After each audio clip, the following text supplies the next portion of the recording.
You ready? I am. I may not be for the whole Sure. thing, but I'll definitely be here for a bit. Hello and welcome to another Sunday Superversive live stream.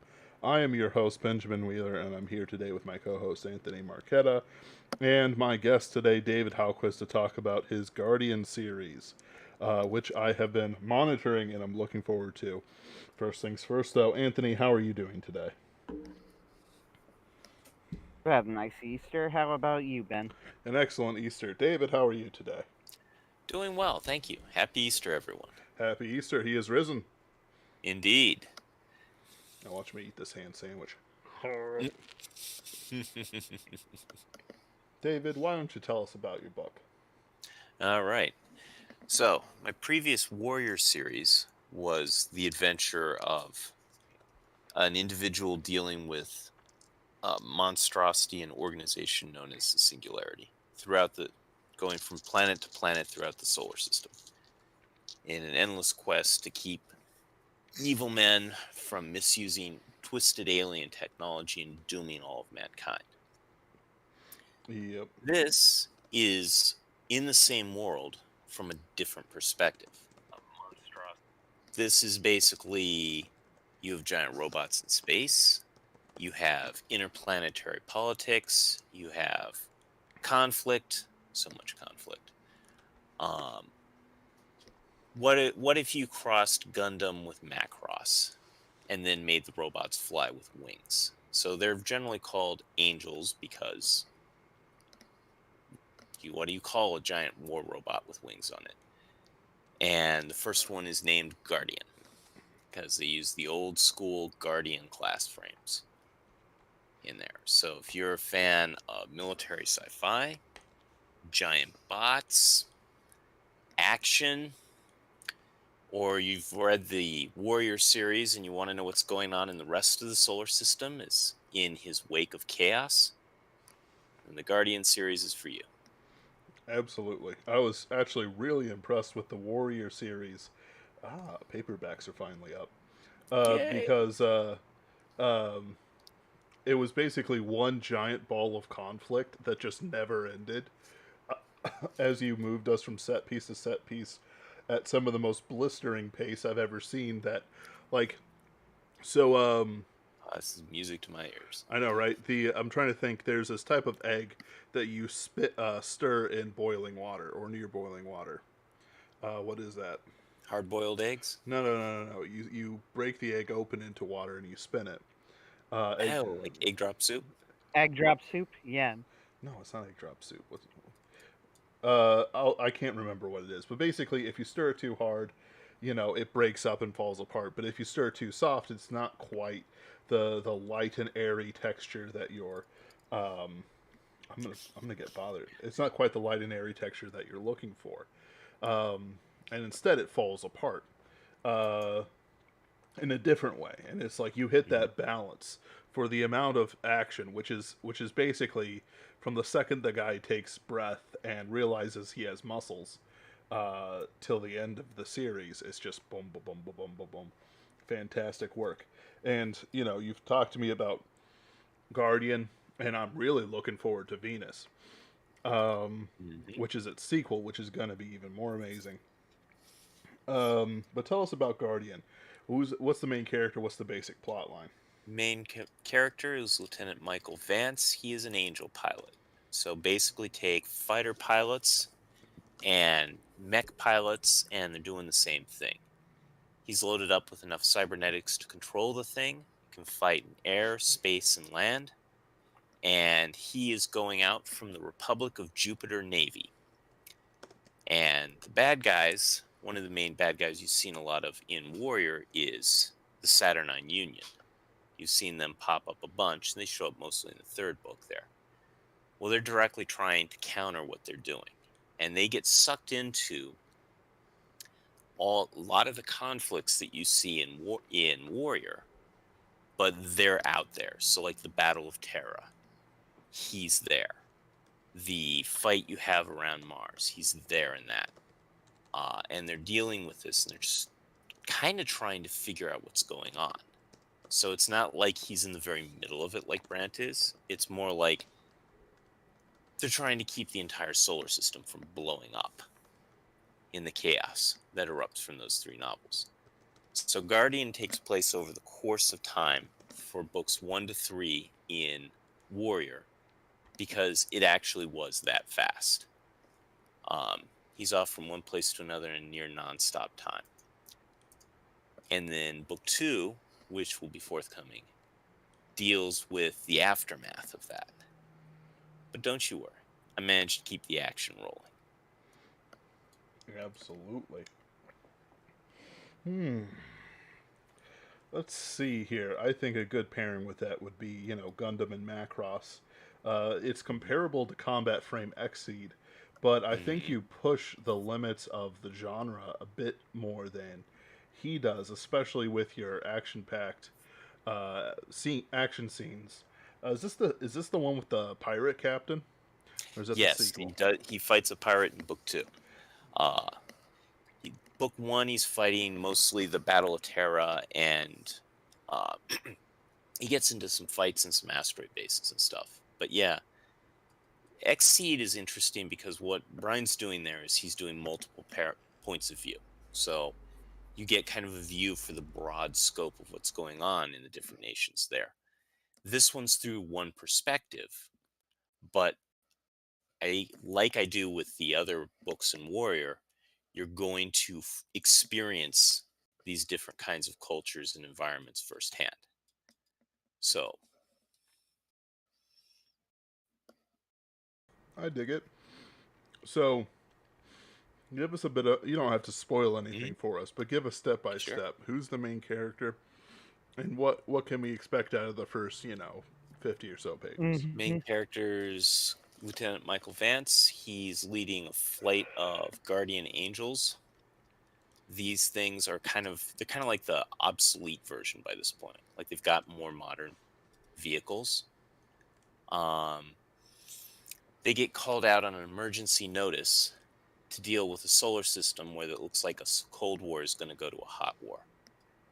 And you can expect lots of action. You can expect, I try and do the very best take for military sci fi. So there's a bit more of like tactics and strategy than there was really in Warrior, which was really all about a single individual. Uh, Michael has bigger concerns, broader concerns is probably a better way to put it. I mean, Brant was saving the whole solar system and the human race, Of course. but you're dealing from a very different perspective in this. And you can expect lots and lots of crazy giant robot action. I wanted to really combine the fighter pilot, the fighter genre with the giant robot genre in a big way. So like they launch from carriers like they're aircraft carriers and that sort of thing. I get you. So the Cold War is going into the hot war. Terra, if I recall correctly from the Warrior series, was an oppressive totalitarian regime, um, which was run by alternatively tyrants and massive AI like whales. That is met by Brant, I think in book 2. Hmm. Um, so is he fighting Terra? So is Vance fighting Terra? Is he fighting rebels? Uh, So he gets sucked in. They basically get sucked into a variety of different campaigns. So Saturn doesn't just like up and decide to like launch an attack everywhere.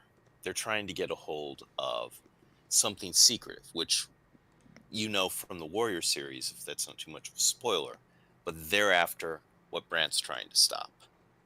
And so they start a number of hostilities all throughout the solar system, through their proxies and through hidden forces to light everything up so that Jupiter's busy everywhere.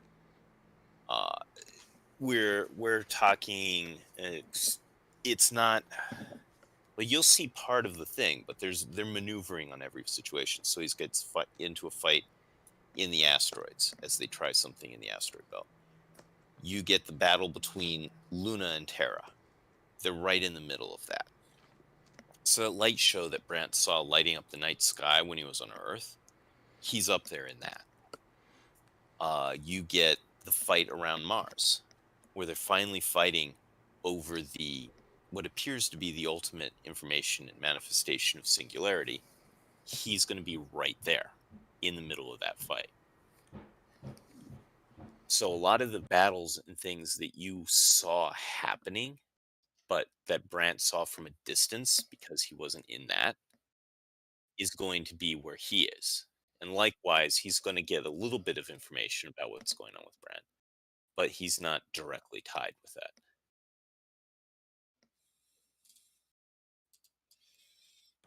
I get you.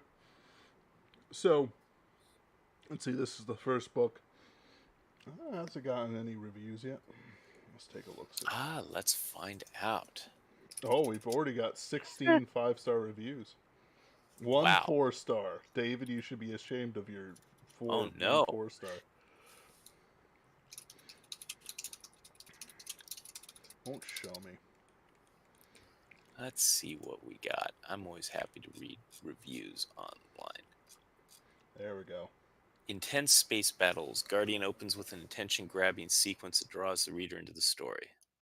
The novel is told from the point of view of a Jovian officer that operates an Angel battle frame for the Jovian Navy. The story takes place through the solar system. Areas of action include Ceres, Earth, Mars. The novel roughly pairs the events in Warrior Trilogy. Space battles are descriptive and I thought very intense. Yeah, this is actually a really good description. I like to see the events in the book described through a person from another planet as opposed to those of Brant Wills. I found the Jovian culture believable and well thought out. Well, that warms my heart right there. You want to make authors happy, write nice reviews. The novel also details events and actions that are happening in other parts of the system, and Brant Wills plays taking place in a much wider setting. Reader gets experience of the wider setting along with a different point of view. Guardian can be read without having to read the Warrior Trilogy. That is true. You could start with this, and then after you're done with the War Angel series, and you go, you know what? I'd like to see what's going on with this Brant character we've heard so much about, and read the Warrior series. So they're parallel and independent, but I think they go well together. Of course. It's like you can have a nice salad and a nice steak, but they do go better together. I dig it. Just sort of balancing it out. Mm-hmm. Let's see here. I gotta put a game on for the people, otherwise there's nothing to look at. I actually find it interesting. They're now calling you a veteran author. It's like, Wow. They're going for it. I dig it. Right. Also, your cover is like the first true CGI cover that, like, I've said I like it. I like it 100%. I think I got it here. No, I'm shilling for Pinkerton's Ghosts. I can only shill like in like 2 or 3 times, David. There's a limit to the amount of shill. Yeah, There's no limit. That's true. The sky is the limit. I was very pleased with the cover that Chris Kennedy put up for us. It's gorgeous. So. Oh, absolutely. And that's important. Like, especially if you're going to go with CGI and it's mecha, you just gotta give it that 100%.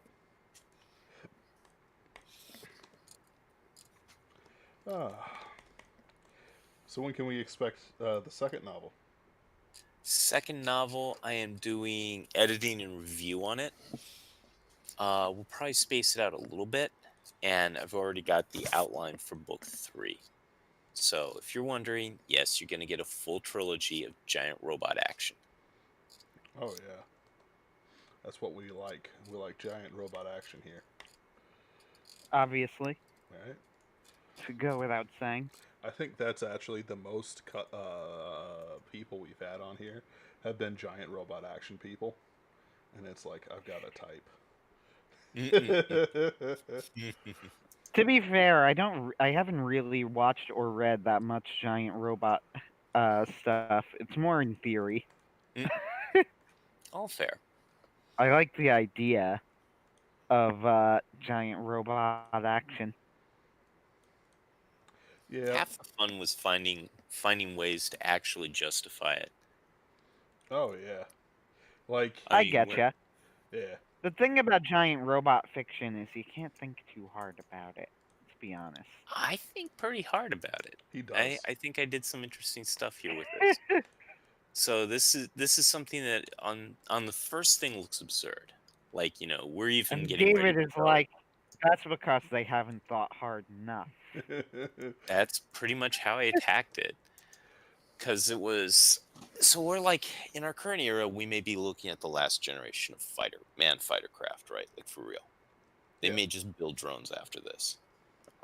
And like, while the pragmatist in me can go, I can understand that. The the romantic in me screams at the thought, and like, there's also a twinge in the back of my head of like, what happens if we go to entirely autonomous defenders? What does that really do to us? To wit, see Tom Kratman's short story Big Boys Don't Cry for that one, where he deals with intelligent cyborg tanks, which is probably one of the best Bolo stories. It was never an official Bolo story ever. And so that, I have to hat tip to the Colonel that gave me part of the idea of why you have these things piloted. The real reason I have giant robots is giant robots are cool. But and I'd introduced them in book 3 of Warrior anyway, so I'm like, why don't I just go ahead and do this? Uh, I have the excuse. I just need to figure out a way to fit it in where it makes sense to spend all that time and money and training and everything else to do giant robots instead of just robots or missiles or some other boring thing. Uh, but yeah, I do address that. Mm. And it's something that can even be logically intuited, just by the presence of hackers and AIs and potentially rogue AIs. Uh, Oh, you get it all. You get AIs, you get rogue AIs, you get hackers, you get Saturn intelligent viruses. It's just, I try to not stop when it hits 10 and go all the way to 11. So of course. I'm sure there's some theater of conflict and some tactic and strategy there where it would have made more sense, but I think I caught everything that was obvious anyway. So, Well, it's like there's a big difference between like figuring out the physics of a battle, which is more or less what you do. Like I don't worry about physics or blood pressure or any of these other things. Jack Morrow has a gun and he's not afraid to use it. Um, but it's like with what I saw, since I saw your work. reason number 1, I trust John Browning. Right. Well, exactly. Everyone should trust John Browning. He's got our best intentions in heart. Um, let's see here. But it's like, you were thinking about this and you were like, no, Ben, this idea doesn't work because of the orbital mechanics, or because you just can't put that much firepower on a fusion reactor. And I go, David, that's not fun. And he's like, that's too bad.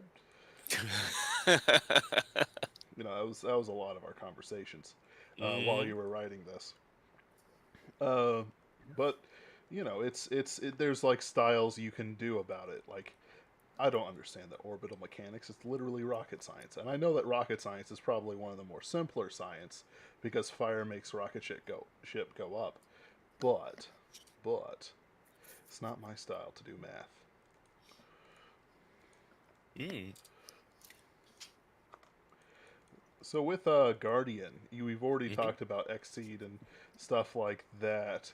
Hmm. How do you want to build out from it with the Brant series, the Warrior So series? that's the big question. What's probably going to happen after this trilogy is it'll be time to answer the question that everybody's had since the end of book 3, which is what's been going on with Brant. Now, I don't want to spoil too much for anyone who hasn't read the Warrior series, but I do kind of leave a cliffhanger. What's happening with Brant? Where did he go? What's going on out there? So I will expand the scope, and in that, the scope will become interstellar, and the actual origins of the singularity and everything else that's going on there will be revealed. and I will probably flip back between Brant and Michael, and I might do another character for those. Since the series has always been POV characters, it's going to continue being POV characters. Um, Michael will be taking care of a lot of the military stuff there, and Brant will be, as always, up close and personal. Oh, absolutely. Well, when you have a quasi-immortal, killing machine running around, you just kind of like aim it at them and hope that they don't, jettison them into space at an inopportune time.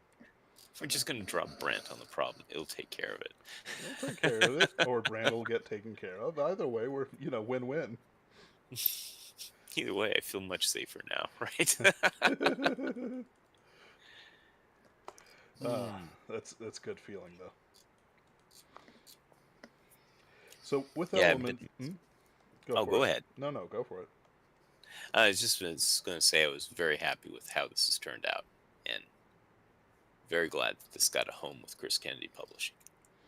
Absolutely. But you had a real question, so.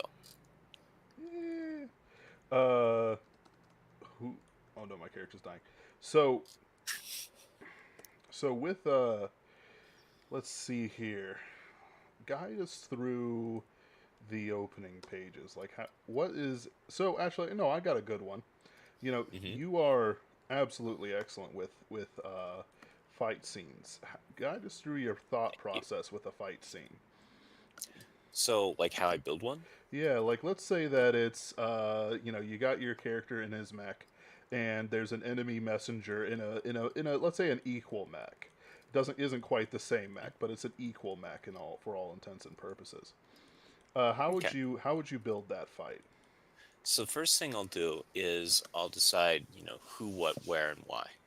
So the same with any kind of scene. And the reasons for all of those can be it's cool. Like I definitely put some fights in Warrior where I'm like, I want to have a fight atop a giant communications tower. How do I come up with an excuse for that? I like that idea. I like that fight. strategy. Oh, it's in there, yeah. And there were definitely I like fights. that writing strategy. Rule of cool is a thing. And so I work out that first, and then the other thing I'm thinking about is now that I know this, what are the capabilities that they have? What are some things they can do? So one thing you'll see a lot of in Guardian is you're going to see a lot of countermeasures dust, or also nanolaminate jamming, as it's called in Gundam, or there's different names for it in other things. How do you keep lasers from just utterly dominating battle? Because 0 time of flight, utterly accurate. How do you also keep missiles from dominating the battle? So, like, there's a lot of thought into that. And everyone is going to have some kind of attack and a defense against any kind of common attack. So, I try not to do too much of, like, there's this technology that just rules everything else. Because nobody does that. As soon as something comes out, everyone's always coming up with countermeasures to it. So put a lot of thought into the kind of technology and things they have. We might sketch it out or whatever. The battlefield has its own limitations. So if you're fighting in the atmosphere of a gas giant, pressures and temperatures become horrifyingly bad the lower down. Higher up, it's not so bad, but you got storm clouds. If you're fighting near the sun, which happens in book 2, that presents its own kind of unique challenges. So how the environment gets used is very important. So you got combatants, you got the environment, and then also a lot goes into the personality. So Michael's a pretty fair-minded guy, but he gets absolutely determined when he sees a real threat that shows up. The Saturnine tend to basically cheat at everything they can do. So there is no trick that's too dirty, too underhanded, or too immoral for them to do. The only thing that they worry about is, will it succeed? Because they always figure they can get away with it later. The Venusians have a very manipulative approach too, but they use a lot of biotech, and the Venusians like to approach things through deception, but they still care about their image. They don't want to be seen as the villains that the Saturnine are routinely seen as. So they want to maintain an image of being, beautiful and wonderful. The Terrans are perfectly okay outright being the state of Terra. And so there's very few brutal things they won't do. But they have overestimation of their capability because they've been left behind technologically by the other planets by this point. The Lunars tend to be very controlled and very logical and very peaceful until it's time not to be peaceful. And then they're very, very not peaceful. So the cultures and the kinds of people that are in there play a huge amount, because when you look at anybody, the question is less often what can someone do, as rather what will they do, what's within their personality of the kinds of things they're willing to do. Makes a big difference. Yep. And So, then and then I just try and keep track of where everything is in the fight, because you can be sure if you misplace something, one of your readers will point it out to you. you pull out the blade, the death by 1,000 paper cut harakiris. Hmm. Oof, it's horrible. So with like locations and stuff like that, Hmm. if we say he is, the goal is to prevent the last remaining Saturnine mech, from getting away with the secret plans that it, latched onto the ship like a leech and sucked off of the main servers. How would you go about that? So you've got a space leech that's linked into the computer servers of something. Right, it's been discovered and it's making its run for it. How would you go about that? All right, well, that's a good one. All right, so I had to figure out who did the space leech. That sounds like something. If it's biological, it'd probably be Venus. If it's cybernetic or technological, that sounds like a Saturnine piece of gear. And Hmm. leeches are disgusting, so I'd probably go with Saturn. So I'd think a little bit about how this thing worked. I'd probably make it like smooth and black and maybe like segmented exterior armor that seemed to undulate. Uh, Figure out every disgusting adjective I could use to help describe it so it's clear this is a parasitic piece of technology. Um, you also have to have a stakes in it. So that information needs to be important. It needs to be vital that they don't get away with it. You also need a twist. So I'd probably do something like it caused a serious malfunction in the ship that's limited their abilities so it can get away. And they have to concentrate most of their effort on the ship to deal with that. So maybe that's why they can only launch a limited response against it, because you always have to raise the stakes a little bit. Of course. Um, a space leech doesn't sound like much of a threat for a decked out angel, so in that case, also I'd want to think about, if I want to make this an actual fight scene and not something that just happened that sets up a later scene, Hmm. I might assume that like the mech launch bays don't work, so they got to go out in power armor to fight it. Now it's a threat. Now they're fighting something that's bigger than they are, and they're out in power armor, spacesuits, or something on the outside of a ship. And one other thing that also helps is putting people into an environment that they're not really prepared for. So a lot of the battles you're going to see in Guardian are where different ships are put into battles that they weren't built for. Like specifically combat conditions that people didn't anticipate when they laid down the strategy to build things. So for something like this, I could put them on the outside of a rotating space station. So it's trying to spin them off into space, while the leech can just adhere to the bottom of the space station. Um, so all these little things that can kind of raise the difficulty, raise the tension, make Hmm. multiple things going on, and make it more difficult to deal with, all help drive action in an action sequence. Absolutely, that's a pretty good basis for it. there's always a certain level of creativity that you have to hit with these things, and it's more than just like mechs fight punching each other. Like that's only one fight out of what should be. I'm gonna say that for a decent sized novel that isn't that long, but like a satisfyingly length novel, there should be like three major fight pieces. You know what I mean? Hmm. Three major ones, one or two smaller ones, um, that just kind of hit it just right with a lot of plot and stuff to it, and then some Hmm. smaller ones around it to really, how do I want to put it, like set the stakes, set the things, explain why the big fight pieces are happening, Yeah. with the burning carriers and stuff like that. Well, you often can do things in waves. So you want your conclusive thing at the end to be the height. It doesn't have to be the most action, but it has to be the most tense. It has to be, the final fight has to be the final fight, which means you have earlier, smaller, conclusive things, and you can build up and raise the stakes each time a little bit. And it Mm-hmm. could be the fight's more important, or it could be more personal, or the scale and scope could be more. Like, there's a variety of ways to do it. Right. Um, Yep. but you definitely don't want to have, oh no, it's just this same thing again. That you want to avoid. Right. And sometimes, it's like you can shoot something, like, Jack Morrow shoots a lot of things with guns. But then it's Hmm. like, what if the alligator, or the crocodile, excuse me, is immortal? Or what if it's a thing of granite and stone or whatever?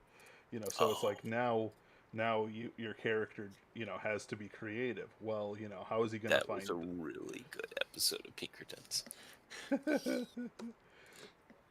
There's a certain level of keeping, playing to strengths, playing to weaknesses. If they're going to have a moment where they're going to like cut through the enemy lines or whatever, uh, it's not as easy to make that scene work as it would, in a video game or something like that, where stuff like that is actually kind of bread and butter. Hmm. Uh, Yeah. Well, yeah. video games, you don't get as quickly bored with it because you're doing the action. When you're reading, you're also doing things, but the action and description is being driven from outside. Hmm. So we need to doing the same thing over and over again yourself. You gain a certain mastery and familiarity with it. It only grows boring when you master it to the point where it's either trivial or it grows boring if you keep getting into the rug and like you don't get any better. But other than that, but with an actual story or a movie, you're looking at a different circumstance where you actually need variety showing up for people to more of an extent. Right. So, mhm, And also, it's almost a moment of pride to push, fight scenes and fight ideas to their very limits. Partially mhm, because the reader will, at this point, they've got the whole internet at their fingertips. They've seen mech battles. mhm. They've seen robots, Oh piercing the heavens with their power of friendship and stuff like that. yeah. you know they've Oh. seen JoJo's Bizarre Adventure, which is one of the things we're going to talk about in a bit because part 6 has been announced. Mm. Who But there's, the we can expect that if this person's a reader and if they're really gunning for things, that they'll have a little bit of experience. Megabuster Shepard says there should ideally be a confrontation where the hero is outmatched, one that's a Oh draw, yes, and one that's a final one that finishes the villains. I agree with that's not that. a bad rule to run by. You don't have to follow it perfectly, Right. but yes, you want fights where the hero is not the strongest, and you want ones where you definitely want some kind of conclusion. And the conclusion doesn't always have to be the good guys win. The conclusion can be we got our butt handed to us, and we're going to regroup and we're going to take them next time. Like that works too. Right. Um, the way to avoid you've got the invincible hero or the Mary Sue, is just don't have him win every fight. Yep. Like Brent certainly does not win every fight, and even he's as you said, a nigh indestructible killing machine. He loses fights. Oh yeah. And then, So somebody tosses him into a pit or throws him into a catapult or something like that. And it's, and then he's off, it was somebody a else's space throttle. gun. Yeah, sure. But they shot him out of it and he was okay and on the reentry. Uh, He's on the durable side. yeah. That's I've been careful with that myself because Jack Morrow, is sort of like the epitome of noir violence. How do I keep that interesting for people? Well, I beat the tar out of him. As Anthony and others have pointed out to me, it's like You do, yes. it's like technically he should be like crippled and in a wheelchair. Yeah, but I'm not going to do that. It Uh, probably looks a lot like Vash the Stampede when he takes his coat off. oh yeah. What I'm probably going to do is actually have him start driving, except he's clearly in pain, and they're like, could we just drive your car and you can just sleep off whatever's going on with you? It never stops. It never stops. And it's with some of the stuff with Sean, it's going to be fun watching how Sean and Jim kind of work through their problems. We'll say Hmm. problems that might need to have a nice little stake in the heart, maybe, or other things like that. When, Oh, I've got yes. hmm, especially since with your Blood Money trilogy that's coming up after the season finale, which is excellent.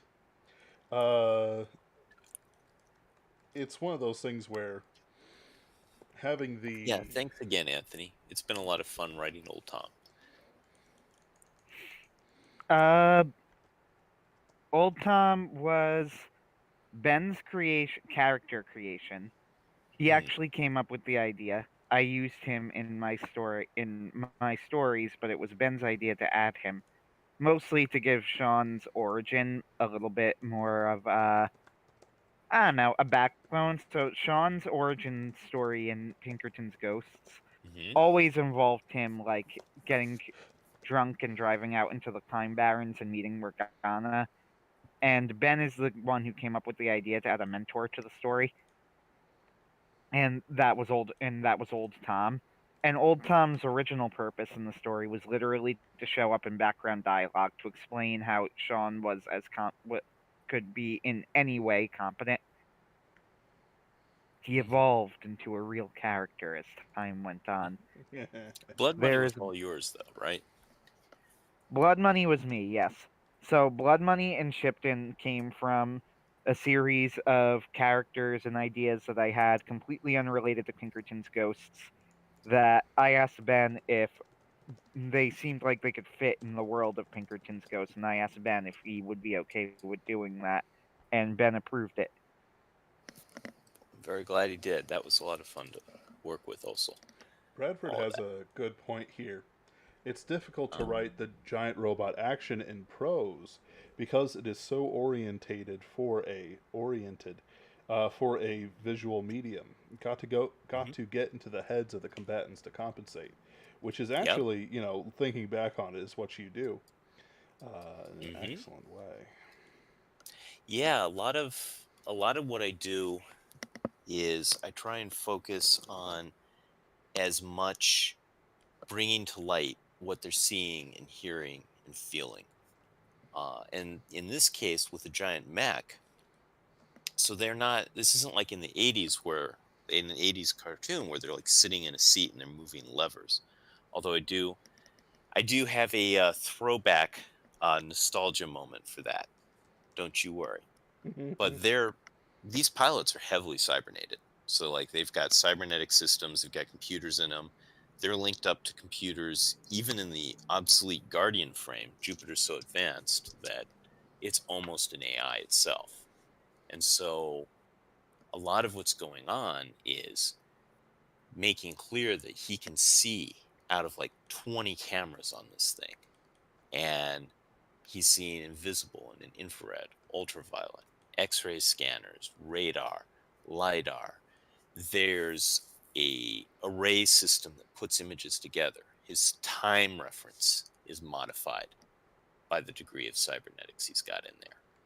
So he gets out there, and when he looks out at space, he doesn't see this black field with an occasional pinpoint of light.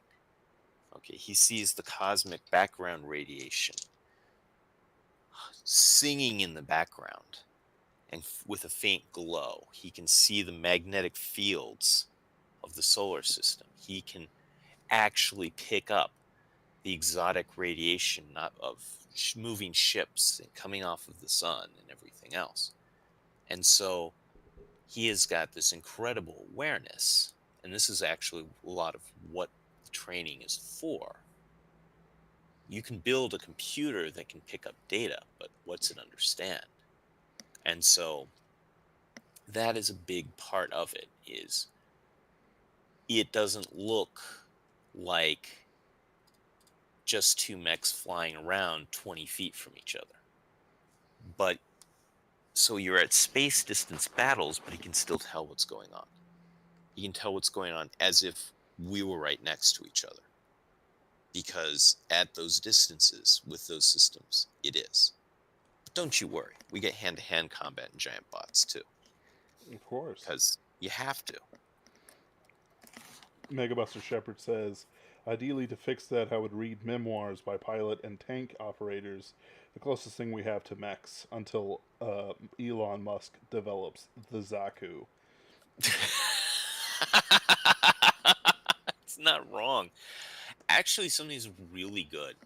If you like, Chris Kennedy's put together 3 anthologies. I think it was Winds of War, and Rise. And there's like he put together 3 alternate histories. One based on air war, one on ground, one on sea, and they're fantastic. And a lot of that perspective on the different ways to use armor and use fighter craft and things like that had kind of an influence on what I was doing with this, because it was a huge what if military anthology, and it's amazing. And I really enjoyed, like, that kind of, what are the different things you can do, what's something that's a little bit out of the ordinary. Because when you look at a lot of military history and you look at a lot of battles, you'll see people like there's this stereotype that military people are, stayed in cardboard, but they do crazy stuff all the time. They're always trying to find new ways to deal with something. So there's a lot of cases where you have completely new tactics or a vehicle or a weapon employed in a way they didn't think it was going to be. And I tried to bring a lot of that, uh, unexpected. You can never tell what the other guy's going to do 100% into the books. Yep, and I can tell. There's always something strange going on with the characters and the villains and so on and so forth, that it never feels boring, which is important. Sometimes, I do like the Legend of the Galactic Heroes, but unless there's like action scenes going on or fighting or the strategies and whatnot, the politics kind of loses me, especially with like that one merchant planet and stuff like that. I just kind of Oh, black not out. not a Log Horizon fan. I'm actually pretty cool with Log Horizon. I'm 2 episodes behind on the dub, but because they're already putting out a dub for Log Horizon, Wonder Egg, and a few others this season. Really Yeah, interesting. I didn't think they were doing it with Log Horizon. As I mentioned before, my Crunchyroll and Funimation apps are straight up not working, so I have been behind. the I'm gonna try and catch up just through pirating, but Log Horizon I didn't think was actually doing like that great this year, but you apparently I was wrong. people are liking it. Like it's in season 3, so at this point it's kind of like, what do the fans care about it? Like really right now, there's kind of not a lot of Gundam fans running around as much as there have been in times past when there wasn't 50 different mecha shows. You know, running around demanding attention, saying that their teenagers are edgier and more worth money. Like this dude's hair is like 5 feet tall. Like, how can you tell me this guy isn't born to pilot mechs? But it's I like the fact that the novelization stuff is nowhere near as like not oversaturated. That's not the right word I want to use, but like not as like follow the leadery with this Right. stuff. It's a bit more open. You got Niemeyer's excellent stuff. You've got mine. You've got. I think there's a couple of other like big titles in space mecha combat, but Yep. it's not like where I have to distinguish myself from like 5,000 different genres. Like if I say Right. just did Space Marines. Like if I said I'm going to do Space Marines, like Space Marines are super cool. Marines are Mm-hmm. cool. Anything with the adjective space attached to it is cool. So Space Marines are very cool. But there's so many people doing Space Marines, and some of these stories are amazing. Yep. So like, I kind of don't want to try and take on that at the moment. Right. Okay, like my odds of hitting the very top on there, because that's what I want to do. I want to have the best in a specific thing. Of course. Um, I don't even know what I call warrior. It's its own thing. Um, it's like I I've feel had it like that's a very Ben thing to say. like it's kind of its own thing. I've heard some folks compare it to like Sandman Slim or Trash Man or something like that. Like it's kind of its own. He's the thing with Warrior is like emotionally it's a bad guy turning good is the real story. Um, he starts out as a truly horrible person and he's trying to make it right. And his strange superpowers basically help him survive more than provide the answers all the time. But what would I do with in this case, I didn't want to just do also space fighters because again, there's some amazing space fighter stuff out there. You see, I would actually say that I have less space fighter stuff than I do space marine stuff or space mecha stuff. Hmm. Well, Like, it's because giant robots are cool. that's true. That's true. I actually kind of wrote like the beginning bits of a well, it was a Galaxy's Edge fan fiction, but it was a good one. It was a good one. Where it was like me trying to write like space pirate pilot stuff, but in reality, I just don't have the. I don't know. Like I've got the chops for it, but I don't have the desire for it at all times. Let's see here. I have to admit that these new not this new genre that kind of formed, and I know that's not really a new genre; it's just a revival of a pulp genre, but of like these not Star Wars pastiches just bores the heck out of me. Like I do not care about any. They're so common; they're popping up everywhere, and they're not dying. If anything, we're getting more and more Mm, of them. Like Richard Palinelli's new, Star Quest novel. And John C. Wright has like dedicated all of his time working on the series, and I could not care less about it. that's rough. I'm we're. gonna enjoy Star I'm Quest a lot. I mean, yeah. We're gonna enjoy it, but like the thing is that Yes. I mean, I'm it's. sure it'll be good, but here's the thing. The Star Wars I have never really been that into Star Wars. I do like what ER said in his seminal Last Force review Mhm. of The Last Jedi, where he said, and I agree with him, that he wasn't really a fan of Star Wars so much as somebody who could appreciate the things that it did well and respect it for capturing the elusive quality of timelessness. That's Mhm. more or less how I feel about the original Star Wars trilogy. I think Okay. The Empire Strikes Back is a great movie. I think that Star Wars: A New Hope is a very good movie, and I think that The Return of the Jedi mostly works. That is just about the extent of my opinion on Star Wars.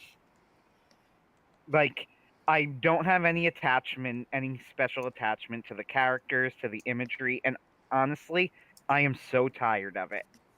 True story, when my family went on a trip to Mhm. Disney World a couple of years ago, we were actually really disappointed because Hollywood studios had become so infested with Star Wars that they were like getting rid of other attractions and rides and just filling it with more and more Star Wars. Hmm. And it was extreme. I was actually hopeful that like maybe if when the new Star Wars world came out, it meant that they could like ghetto it off so that the rest of the park could go back to being a regular a regular park. You know Because what's like we did not. I just don't really care about the Star Wars, and I know that's not actually uh it's not actually a new genre either, by the way.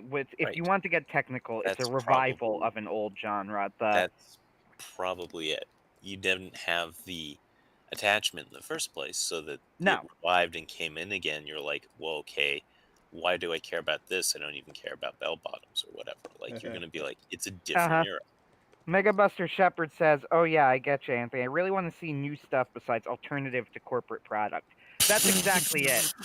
Actually, that's a great way to put it. It's the same reason why, even though I really think Wrath of Khan is a great movie and Mhm, certain episodes of like the original series Star Trek are great, I just don't care about the Orville.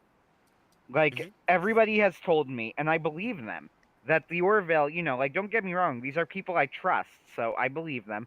That the mhm, Orville was actually great. Like shockingly, it was not bad at all, and it was a good mhm. alternative to Star Trek. Yeah, And I'm you just like, didn't care but about Star Trek yeah, I don't want to watch a new alternative to Star Trek. Yeah, like, because you don't care about and to Star be Trek. honest, I don't want to watch an alternative to Firefly either. So if you want to talk about of the, the big the big sci-fi space shows that I was really a fan of, it was Firefly. I was a big fan of Firefly. Still am. I Mhm. think Firefly's good. But Yeah. here's the thing. I wouldn't really even be interested in seeing somebody go, and if you like Firefly, watch this. Like, no, I want to watch Firefly or I want Mhm. to watch something new. Like, Right. if you're advertising it to me as an alternative to Firefly, Yeah. you've kind of lost me. Right. Well, that's the danger when you try and repackage something. Yeah, The danger is, at your best, the most you can hope for usually is you can make it as good as the thing that's already used and worn, exactly. which isn't bad, but it's not great. So you always want to have something new, something creative, something different in it. Granted, I So, might be being, I'm a little bit unfair with the Star Wars stuff here, which I know that I'm a broken mm. record here and I keep bringing it up, but it's true with space westerns. It's true with space westerns as well. Huh? Space western was a genre before Firefly. It will be a genre Sure. after Firefly. Yeah, Mandalorian Space space western. opera, it Yeah, was a genre before Star Wars, long before Star sure. Wars, and that it is a genre after Star Wars. It's perfectly right and proper, and there is absolutely nothing wrong with it existing. Hmm. It's just the fact that it's being marketed to me as alternative to corporate product. Right. That just is what bothers me, Yeah, I no, guess. you do something new when you decide to do something in a genre. Yep. So like I had the main places in Guardian, the superpowers in space. It's not like the orbital society versus Earth or Earth versus Moon or anything like that. It's two giant gas giants. It's Jupiter versus Saturn. And these are people who are the most technologically advanced, and they've moved in different ways. The Jovians are like, how do we survive a planet that's trying to kill us and still remain human? And all the You things that we know, care about being human. it's And funny Saturn are like, too, bye bye humanity. Uh huh. because in terms of like alternative Star Trek and whatever, there actually is one I would recommend to people, kind of. There's this Galaxy one Quest. guy named no, alternative to Star Trek, Oh. not War. Well, Galaxy Quest, yeah. I mean, obviously, yes. That movie's hilarious, but Uh huh. uh, no, I mean modern equivalent. So believe it or not, there is this YouTube series by a single guy named Andrew Kalunga, Mm-hmm. and he does it as a cartoon. It's as an animated series of shorts that at their Great. longest the longest one is a half hour, but they're normally like 10 minutes. Mm-hmm. He has specials though, called FTL Kestrel Adventures, and it is a fan series based on the FTL video game. And it Wow. starts off with the Uh-huh. early episodes are just kind of amusing to people who are fans of FTL because they make Mm-hmm. jokes based on the game and they riff on it a little bit. But it's nothing special. But if you're a fan of FTL, then I would recommend it just because you'll probably get a kick out of some of the jokes they make and whatever.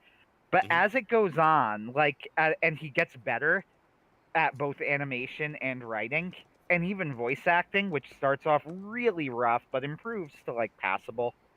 Mm-hmm. You know, uh, it it's kind of gets its own identity as like its own type of Star Trek show where just imagine a pitch for a Star Trek series. The Federation has been at war with the Rebel Alliance for years and is on the brink of defeat. The main characters are two men in a junker ship come across a secret message to Federation High Command that they need to deliver personally, and if they don't, and they lose and die, they will lose the war. And that's your Star Trek series. You have to make it through 8 sectors of the galaxy to the Federation High Command, and then take out the Rebel flagship once you get there and save the Federation. If you look at that as a Star Trek series, that's a really original, Mm-hmm. really interesting, great idea for a Star Trek series. And I feel like Andrew Kalunga, as time went on, the dude who made it, kind of figured that out. Mm-hmm. And that's what he sort of started tooling it into, like, his own take on it using the FTL lore. And FTL Kestrel Adventures, now we've reached the final. He just reached like episode 30 or something. So he's at the final Mm-hmm. battle with the flagship, which is the end of the game. It's gotten really good. Like, shockingly good. I So have to check this out. that is my one thing, like my out of the box, out of nowhere recommendation. That being said, I would never have watched it if I wasn't a huge fan of FTL. Right. So, it filled an extremely specific niche of I got into it for the FTL jokes and I stuck with it because it ended up being actually pretty good. Sure. One of So, Yeah. yeah.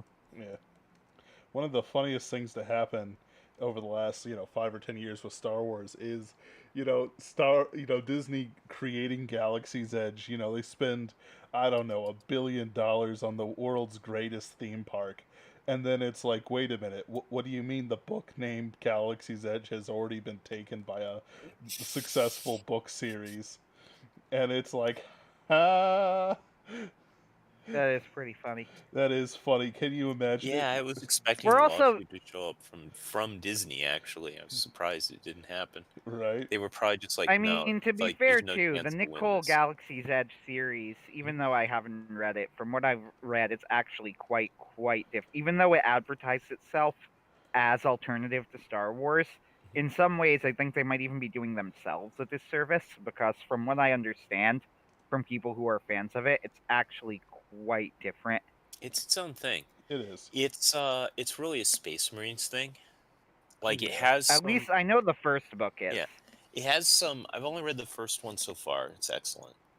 But what's going on is I think from what I remember reading, I may be misquoting entirely.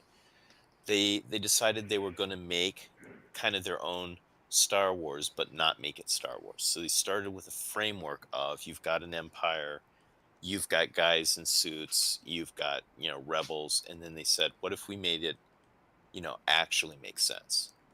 Have rebel forces actually act like rebel forces and do the kinds of things they do. Yeah, Have I get that. and so So like the thing about Star Wars is Mhm. that George Lucas was really just riffing off. First off, Tom Simon wrote some articles on this, and there's a whole book about it, The Mhm. Secret History of Star Wars. Mhm. Don't believe a word that comes out of George Lucas's mouth. I am of the opinion, and I agree with John C. Wright, that George Lucas, when he claims that he was trying to follow the hero's journey template that Joseph Campbell came up with, and they went to university together, was full of shit. I don't Okay. think that that's what happened at all. I think that what Mhm. happened was that he was a fan of Kurosawa's The Hidden Fortress, and It's very much and he Kurosawa's Hidden and a fan of old-fashioned Buck Rogers style, Fortress. space opera. So Right. he made a movie where he glued Buck Rogers style space opera onto the plot of Kurosawa's Hidden Fortress. Oh, no question. It's fantastic. But yeah, there's no I question don't he think fused it that together. the whole hero's journey thing that Joseph Campbell came up with, besides the fact that Joseph Campbell's hero's journey is total nonsense anyway, that needs to cherry pick from many, many different sources. So to create a framework that is not followed by any one source, meaning it's useless, that's a whole other story. George Lucas has always was trying to make himself sound more literate than he was. Star Wars was never anything but Buck Rogers It's fan pure fiction entertainment. And or Flash the Gordon fan the fiction. early movies were successful because they were unabashedly pure entertainment. It's there wasn't any you don't have to have the kind of pretense that you do with a movie today to get it out. He was just trying to make something where your spaceships go whiz. You've got knights with space swords. You've got princesses and robots and all this, and Hmm. mash it all together and have a Exactly. good time. It was fantastic. And as Um, it turns they got away from that. They lost track of what they were doing. Mm. out in doing this, like the Empire, and that George Lucas also had, and Tom Simon pointed out, want to make a great movie, did not really understand greatness, and was very uncomfortable with it. So Maybe so. I think what blew up the the Empire next set of movies. We're losing. Strikes Back, He'll be back in a second. George Lucas of the Hope, which anything, that George didn't do anything worthwhile or anything like that. But what I am saying is that he was not interested in making greatness at the time, and this was in some ways a benefit because it meant it lacked pretension, and this especially worked well in the first Star Wars movie. Mhm. But in other ways, it worked against it because when The Empire Strikes Back started being great, it Mhm. didn't really gel very well with A New Hope. And I'm calling it A New Hope even though it was originally Star Wars because it's Mhm. easier than just calling it Star Wars. Because, Mhm. it's all Star Wars, the I series. gotcha. So it didn't really gel with A New Hope. Like, Darth Vader being Luke's father was obviously not something that he had planned originally, and it doesn't really work with the story. However, it does so many things, it adds so much to the story that you Mhm. make those sacrifices. You allow, so Obi-Wan's a liar.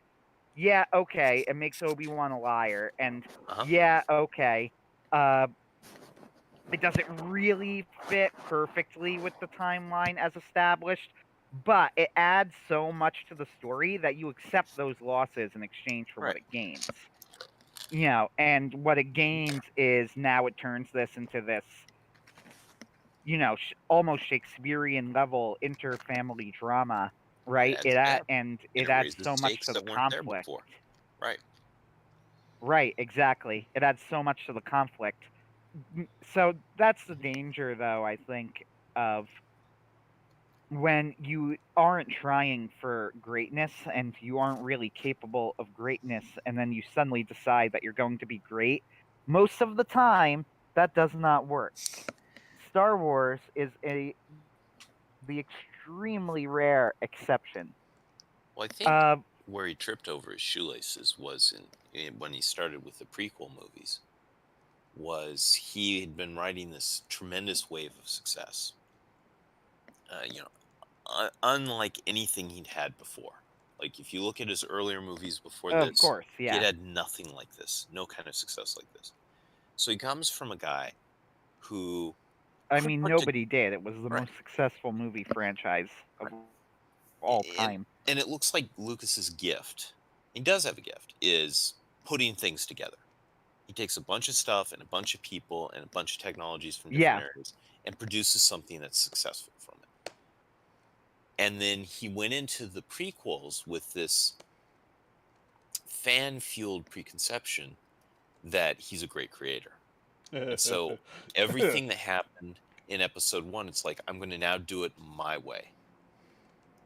So And the so- prequels are an interesting experiment in hubris. After watching the Plinkett reviews, and I have seen, by the way, all 3 prequel movies, so I could say that I've watched them. They're not good. The movies aren't good. And after watching the Plinkett movies, it's really impossible for me to hear arguments that they are in fact good. I don't believe it. Like, I've watched after watching Plinkett destroy them, I just don't believe it. And I've seen people kind of try. With that said, I will give Lucas this. The Mhm. barest hint of praise here.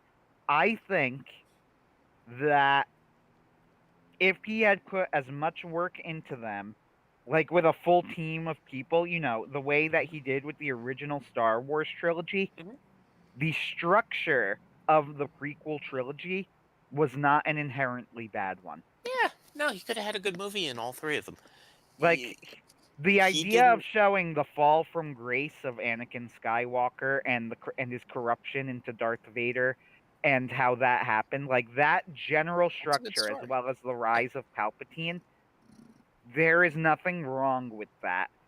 But he needed to have what happened with the original Star Wars, which is basically that literally teams of people looked at his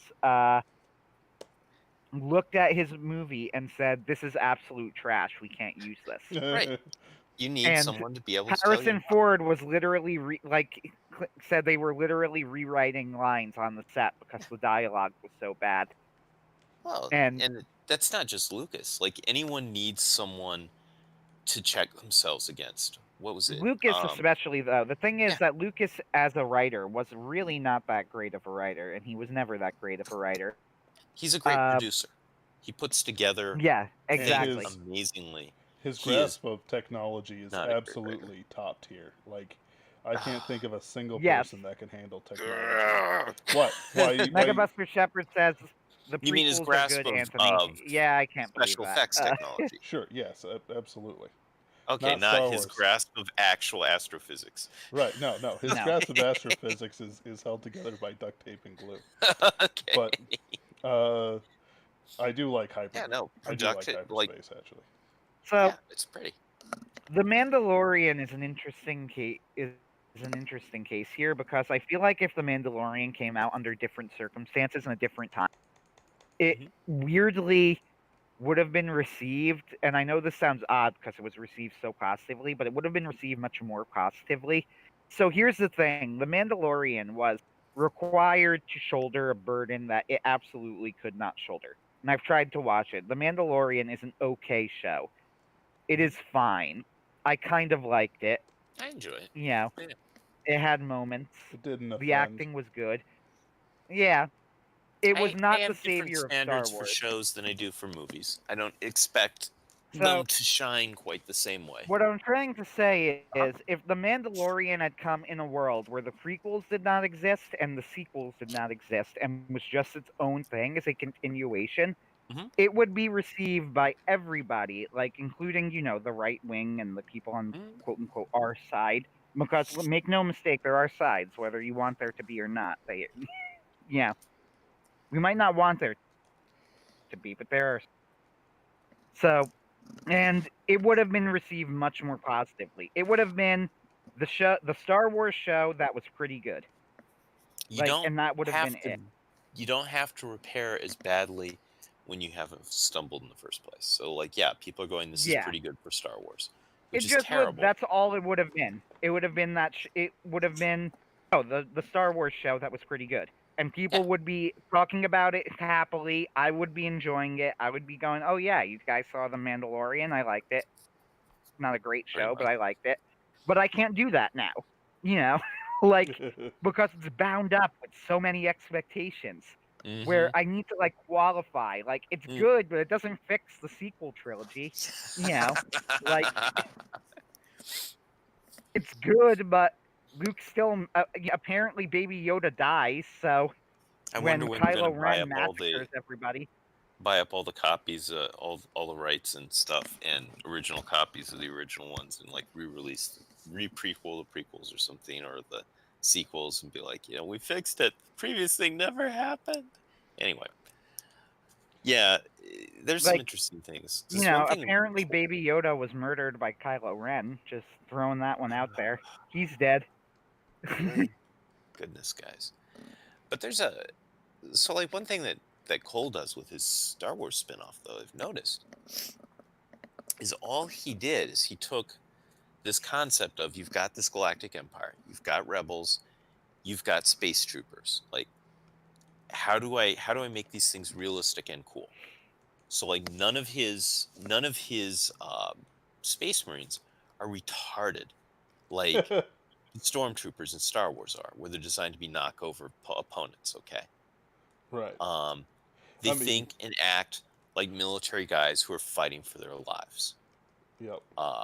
Likewise, the rebels don't have this like, we're just going to win because of plot armor or anything like that. They fight and act like fanatic rebel factions actually do.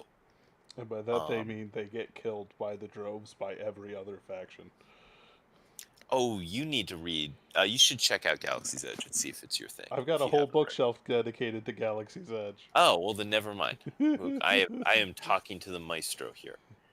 But yeah, he just the simple expedient. I may pick up you're wondering Requiem what for makes this so Medusa different, because is he Ben has recommended it to me many times.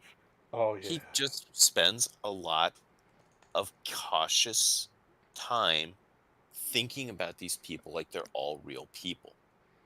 No one is, even the background side characters who are just background side characters are doing what they're doing for a reason. So you don't have it like it works in Star Wars because Star Wars is a fairy tale that you have people being comically dumb. And that's the thing. The problem with Star Wars is that it doesn't really work with Star Wars. Again, the original trilogy worked with a lot of hard work and a lot of talent and a lot of luck. Because, the Empire, it was already starting to fall apart in The Empire Strikes Back when you look too hard.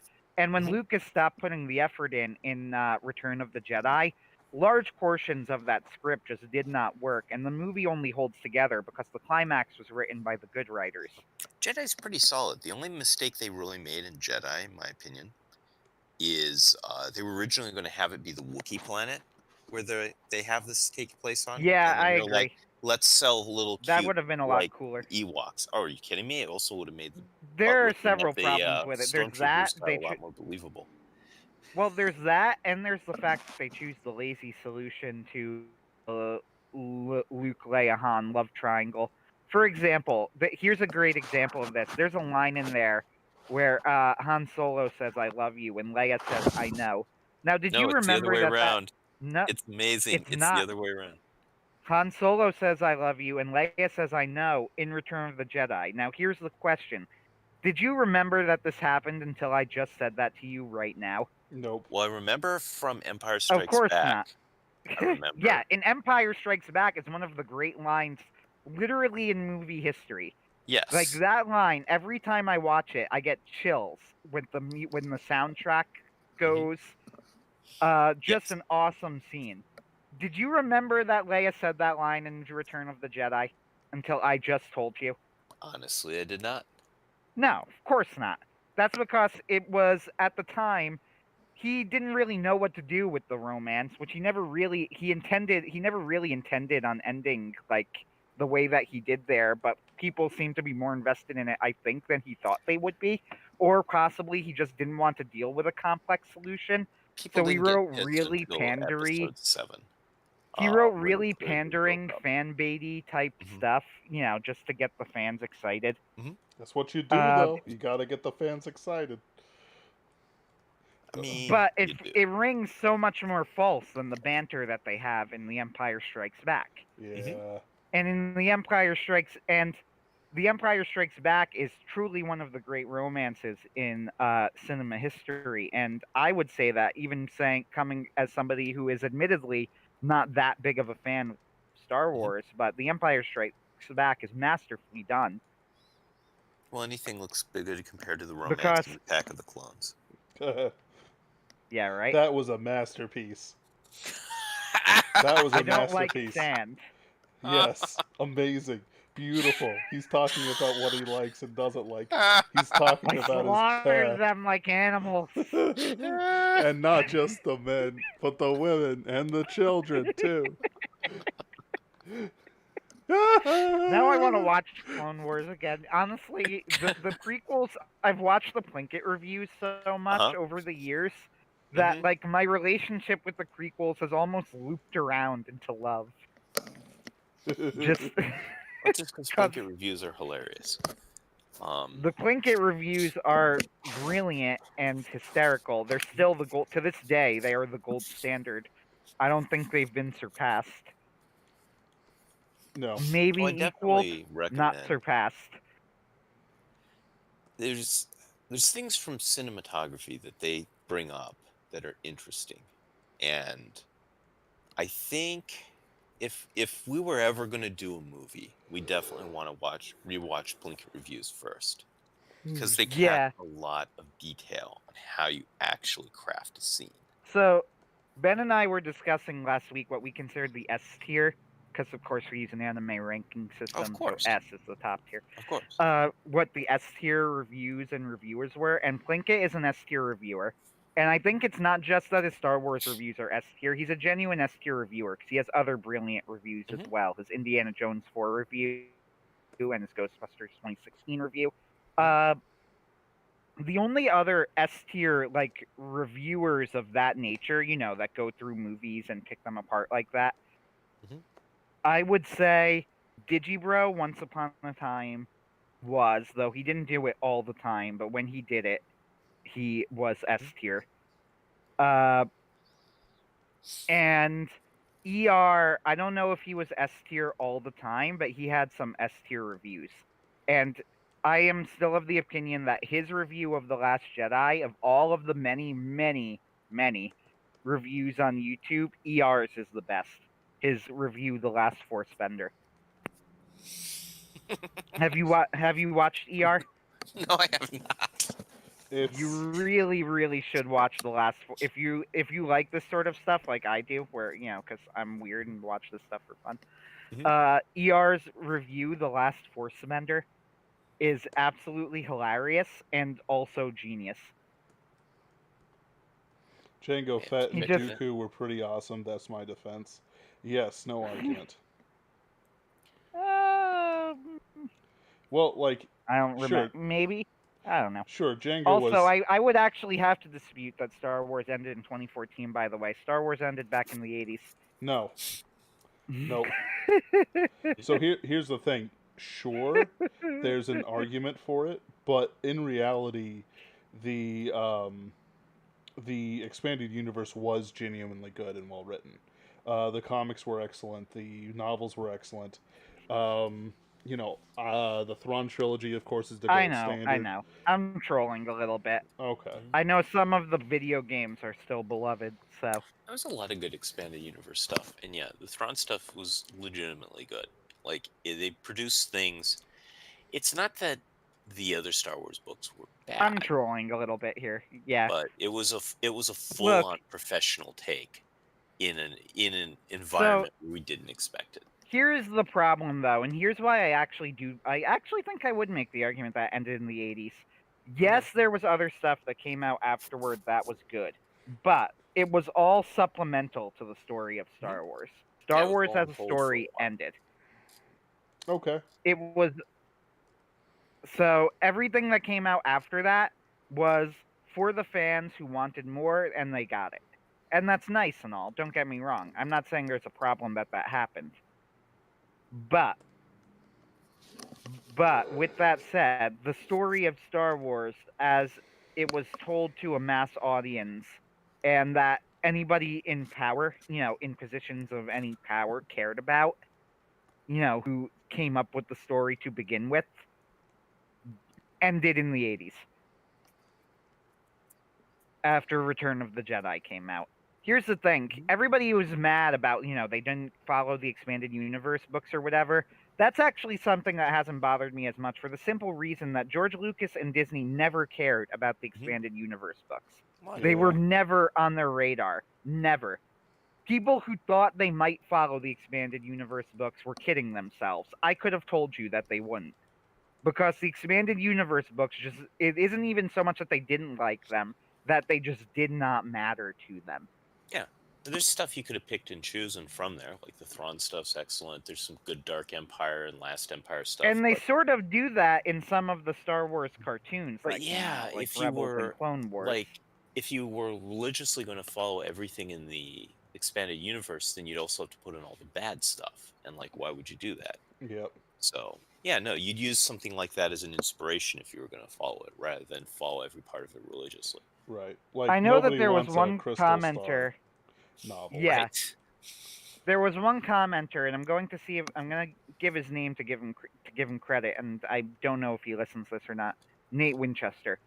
He Mhm. mentioned this on a John C. Wright blog post, and he's absolutely correct. He said, "You know what really makes me mad about the sequel trilogy is that Disney had a vast network basically of peer tested and user tested data that they could pick and choose from. Like they had the greatest users database in the world for how to craft a Star Wars movie that people would like. Yeah.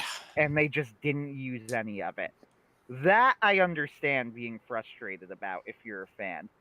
Being like, you have the expanded universe, you have all of these decades of data of what the fans do and don't Yeah. like, and why would you Yeah. just not use all it? the With that said, novelists, the all of the reason is game that they designers don't want to somehow use it. managed to do it right, and they couldn't. Mhm. They couldn't get it right with $1 billion in a movie studio.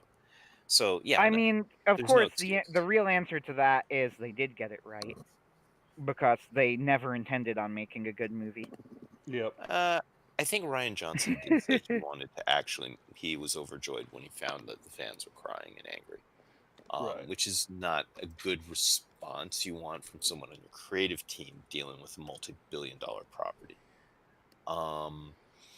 But yeah, I don't think they really knew what they were doing. It's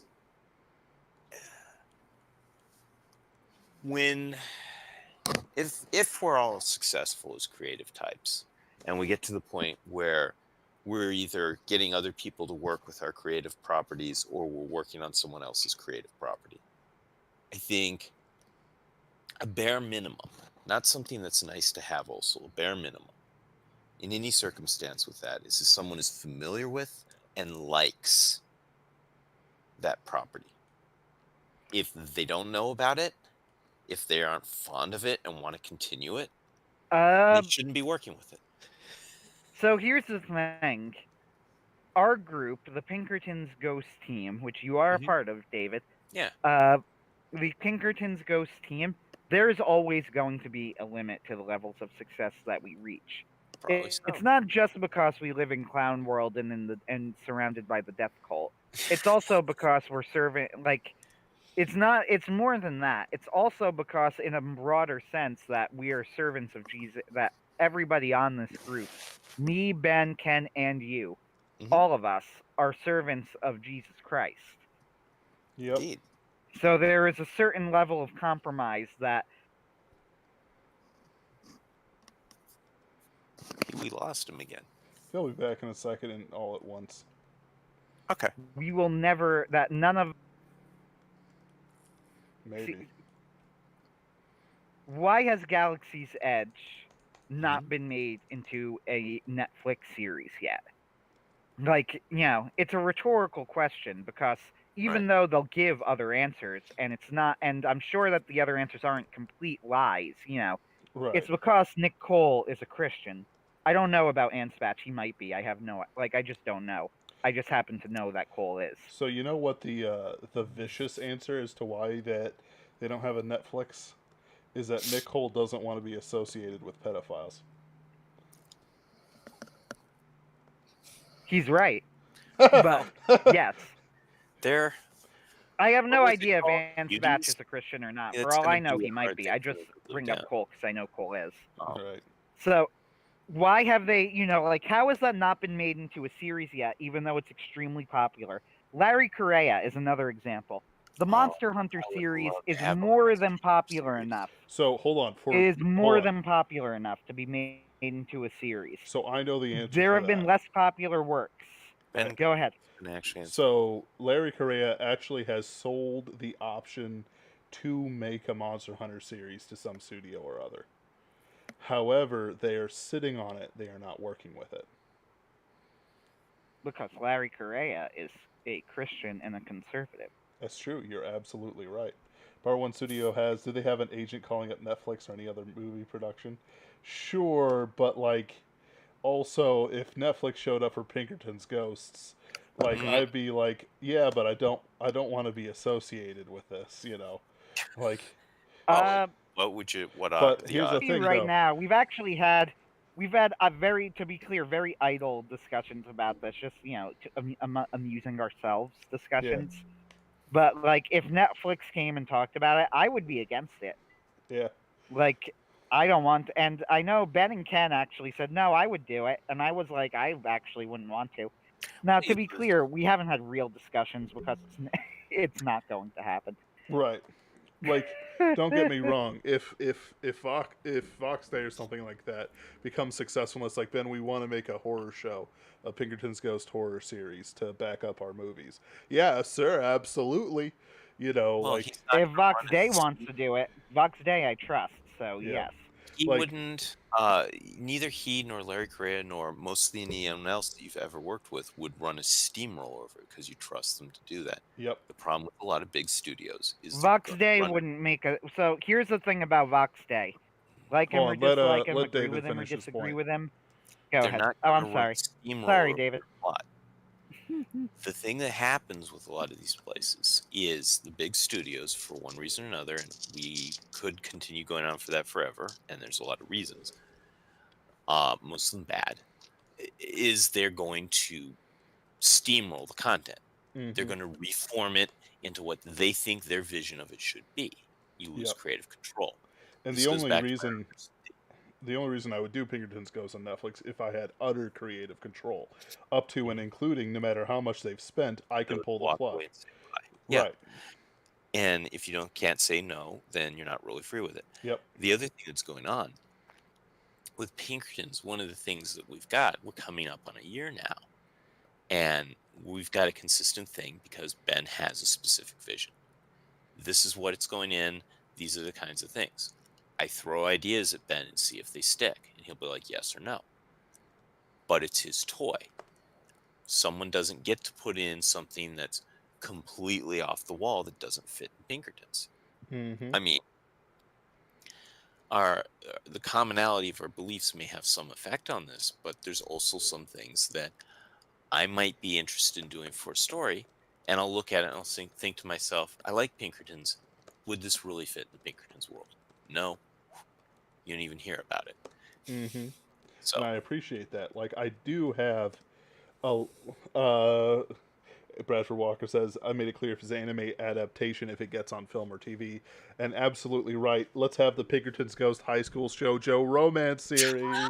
So, Bradford, I've been banging that drum for a while. I want the Pinkertons Ghost anime, and if I get to pick the studio, then it would be very close. But I'd probably want Madhouse to do it because I know that they can handle noir detective shows due to their I can't remember the name of it now. Man, Gunhead show. You know what I mean? Yeah, I know what you Gunhead mean. show. Yeah, exactly. The show where the man Which was has really a gun good. for a head. Really good stuff. Yes, which I So, can't remember the name of it right now, but it was really good. I would want them to do it, or Studio Trigger, but only if Imaishi directs. I don't want one of their B team directors. no, never the B team. So, yeah, David has got it on, to bring us back to the subject. David's hit it on the head. I have a specific vision for Pinkerton's Ghosts. Now, I am not a rigid personality, So, and I vaguely know what Pinkerton's ghosts will bear and won't bear. So, in other words, I know going in, once I hear an idea, like David said, whether or not it works. Um, let's see. Melody Buster Trevor says, I literally picked up James Bond for $5 a piece. That's based. Uh, Pinkerton's ghost. A.M. Freeman says, no guns life. Yes. Oh, Also, hello, hello. April. So, The Cheerinator? Hello. yep. April's one of the so like there's like 3 or so females who owe me a Pinkerton's ghost story, and I'm trying to give them like not the full experience of my bullying management techniques, but someday I have to cat's paw it through Anthony. I got people on Twitter and stuff like that. It's fun. I'm trying to bang my drum for more guests. The more guests I get, the better off I'll be, because it means we don't have to work hard every week for this stuff. But like, what's weird? This will be a weird statement. Is that even though George Lucas mismanaged it to hell, George Lucas had a clear vision for what the prequels would look like. He did, yes. He did. That's why the prequels in concept, like, I think that's one thing where I didn't agree with Plinkett entirely. I think he went a little bit too far occasionally. I don't think the prequels in concept were a bad idea. I don't think the structure of it was necessarily bad either. Like the general idea of like casting it as a fall of the Roman Empire with a corrupt republic. What was bad was the execution failed on literally every level. Like, don't get me wrong, I think the movies were very bad. They were a disaster. They failed in all of the ways that a movie could fail. But with that said, they did not fail on the conceptual level. They did not fail on the structural level. Yep. So, like, and the idea of hold on, this dramatic story, like, Anthony, go ahead. So we're going to put a pin in that for a second. The structural and the ideal level and the conceptual and all that jazz are incredibly important. The difference between a movie being terrible and you can't watch it, and a movie being bad but it's an entertaining watch. Go for it. Sorry.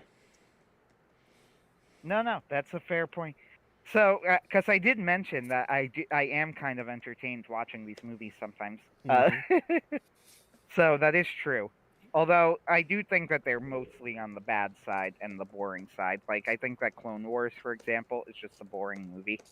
I don't think Revenge of the Sith is boring. I think it's many things, but boring is not one of them.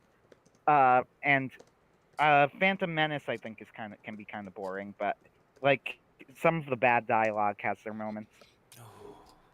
So, like, if you look at it, yeah, right. So some of the if you look at the overall structure, so think of it like in this very broad way. It's like the dying Roman Republic and the corrupt Senate and the Jedi. Like, I've seen people there are things that people criticize about it where I actually disagree with the criticism. For example, Anakin being upset that he's being let on the council but is not given the rank of master. I've seen people criticize that as petty, and I've gone like, okay, so to be clear, I don't like these movies, but that is the point. Like, I actually think that is one of the more realistic things that one of the better things that the movies did. Anakin being upset that they let him on the council but didn't grant him the rank of master. I actually think that like that makes Anakin perfect sense. Was worried about corruption in the Jedi because it was clear they weren't telling him everything. And he's like, what's really going on here? It left him open. I'm like, you know what? Anakin was right to be insulted by it. Like, he was wrong to take it to that extreme because that was his fatal flaw, but he was right to be insulted by it because it was an insult. The bones of the story. It was an intentional insult. What Lucas needed was he needed a creative team and editors around him that weren't scared to tell him no. And he needed backers who could pull their funds if the thing turned out to be a disaster to say, no, we are not launching this until it gets fixed. So it's very obvious that Revenge of the Sith was supposed to be, in Lucas's head, it was his magnum opus, right? This Mhm. was his epic Greek Well, tragedy that he I thought was think going to he be like. knew. I think he knew something had gone wrong when I've seen the film of Lucas's expression when they finally do the studio run of the first cut of episode 1, and he's just got this kind of horrified look, and he's like, it's too late to redo it, isn't it? So, Uh, yeah, he knew. He knew by the time it came out, but like, it's pretty clear when you watch it. There's a certain level of pretension to Revenge of the Sith. It's Mhm. a very pretentious movie, uh, That and in a soundtrack, way, this though. makes it more Oh. entertaining. I mean, the problem that Revenge of the Sith has that the scenes where Anakin kills the younglings are just kind of comical. they're they're pretty funny. one of my favorite takes on that, there's one where, Anakin, get me a beer. Or Obi-Wan goes off to get a beer from the fridge. I can't believe it. You killed all the Yinglings. One of the things That's that always kind of got me with Anakin and like them not giving the rank of master, like he is literally their greatest war hero. Like not Mhm. even exaggerating what he is to them. yes. And it's like, no, sit down, Junior. We'll show you how this is done. Although it would have So helped if he hadn't Anakin was right responded to so be much like Luke insulted. He was Skywalker. wrong to overreact to the extent that he did, but he was absolutely right to point out that it was an intentional insult.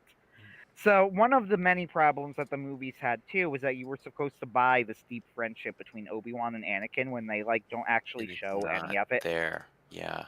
Yeah, it's not there at all. But and also I disagree with Plinkett where he criticizes the final lightsaber fight, where I actually thought and still think The lightsaber that fight was final great. lightsaber fight is pretty cool. Yeah, the lightsaber Like, fight was fun.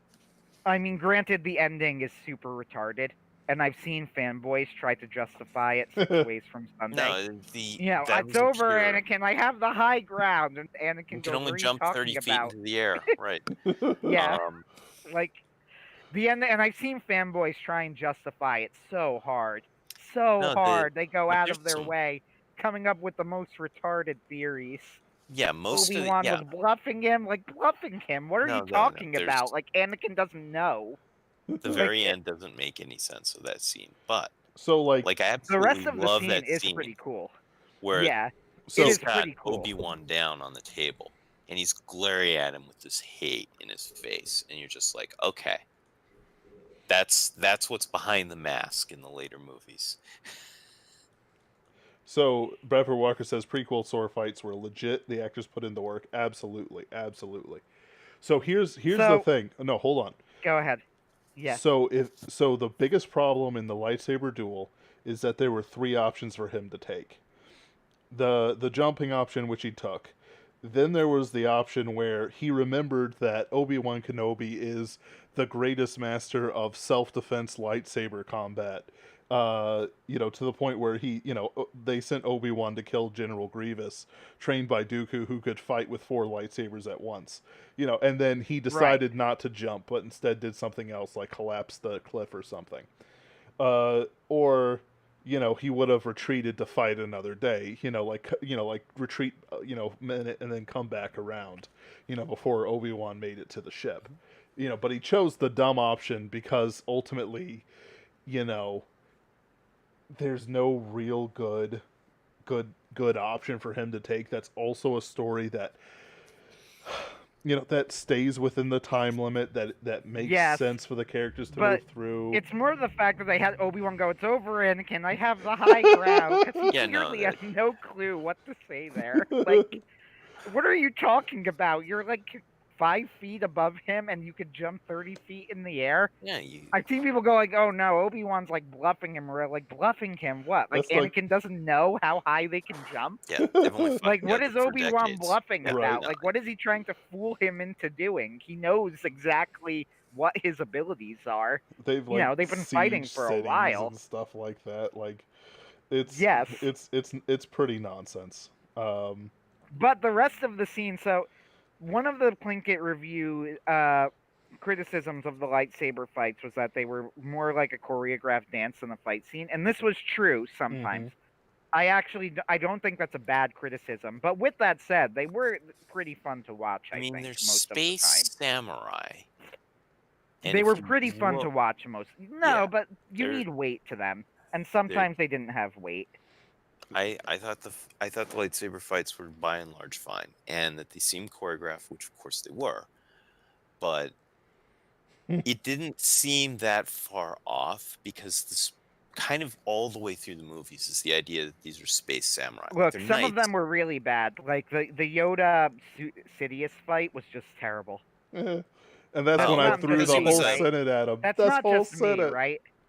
That's That was a because really bad fight. it was a bad fight because you look at that fight the same way you look at the Yoda versus Dooku lightsaber fight, and you realize that something's wrong because you've also looked at the other fights and that same something wrong isn't there. And what's wrong is instead of two human beings that are actually there Exactly. crossing swords, there's a guy waving a wand at a Muppet that is invisible. And it feels wrong Yoda summons because, his stand, Jim Henson. well, yeah, but now think about it. You've got people who've at least had rudimentary training in the case of Christopher Lee, a man that actually knows what he's doing with a real sword. And you have you're looking for that kind of attention and focus where two human beings engage each other, which even as actors, they manage all the way through the movies. And it's not there because there's no one they're fighting. And you can tell. Yeah. There's also the fact that the way that they had Yoda fight was just a complete Spinning misunderstanding of ball the of doom. character. Yeah, Right. it was a complete misunderstanding of the character too, where the whole point of the character of Yoda was that he was not as physically capable as the other Jedi, but that he had a spiritual wisdom Yeah. that made and and his connection with the Force. That's what made him powerful. And instead, they made him like a little Mexican jumping bean. Uh, so Mega Skip Buster leg Shepard day, I says, have not. yeah, right. I prefer my theory where Anakin is a Chad monarchist, destroying the terrible excesses of democracy.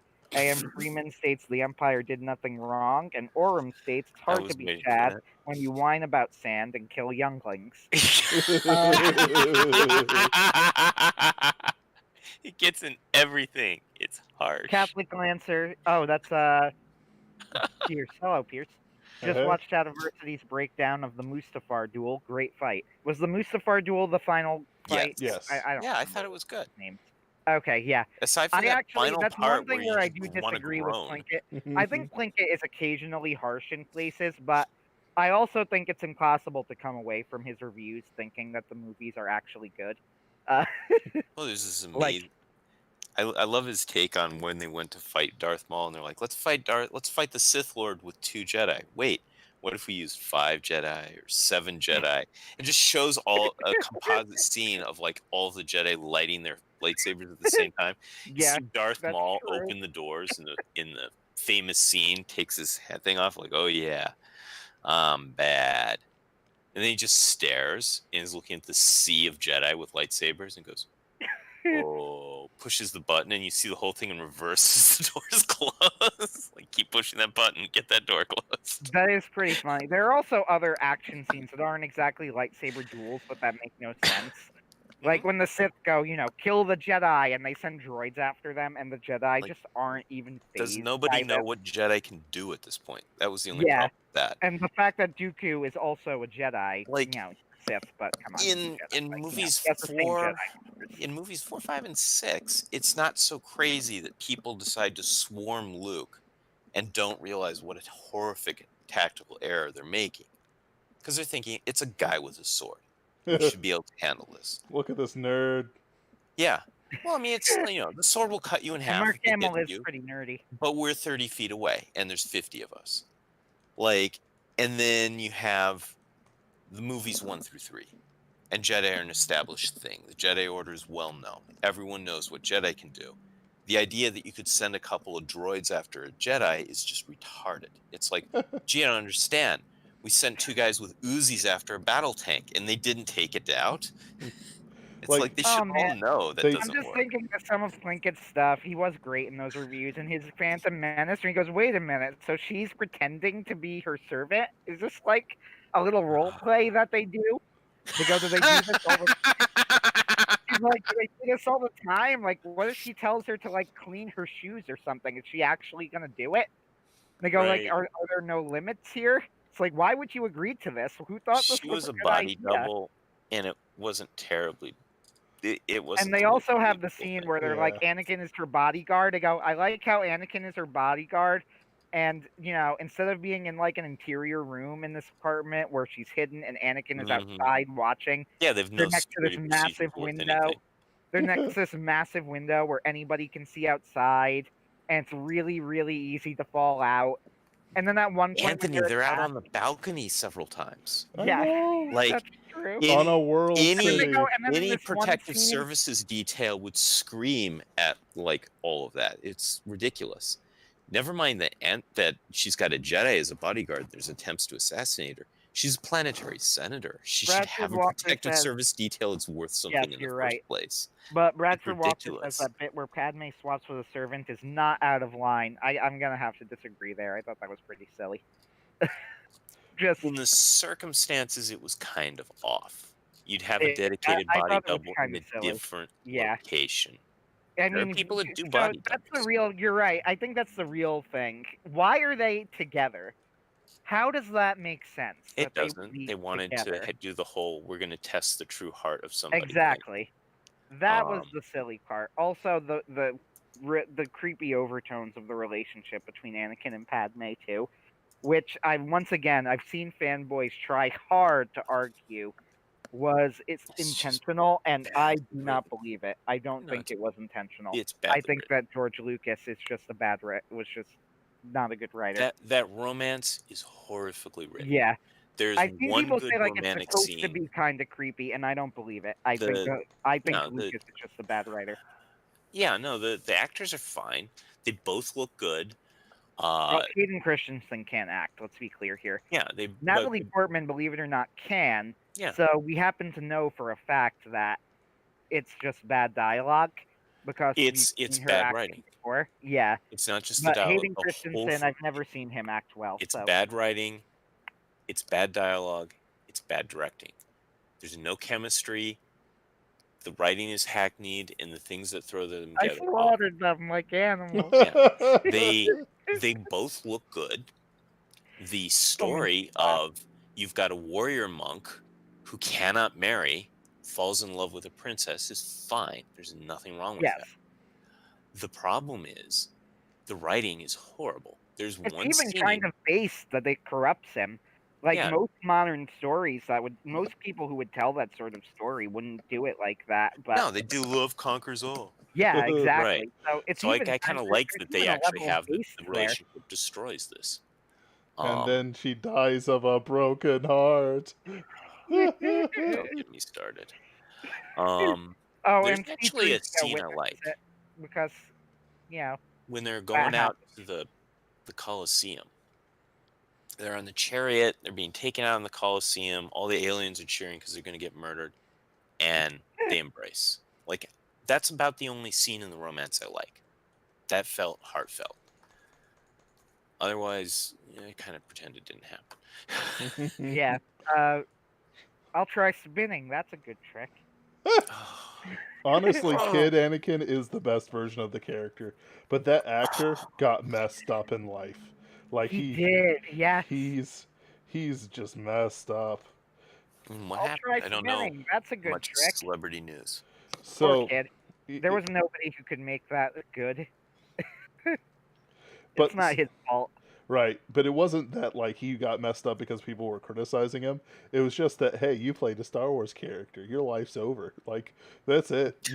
You're just this. Apparently, people were making fun of him from what I read about it. And Really? of course they were. If I were a little kid and I knew him, I would have made fun of him.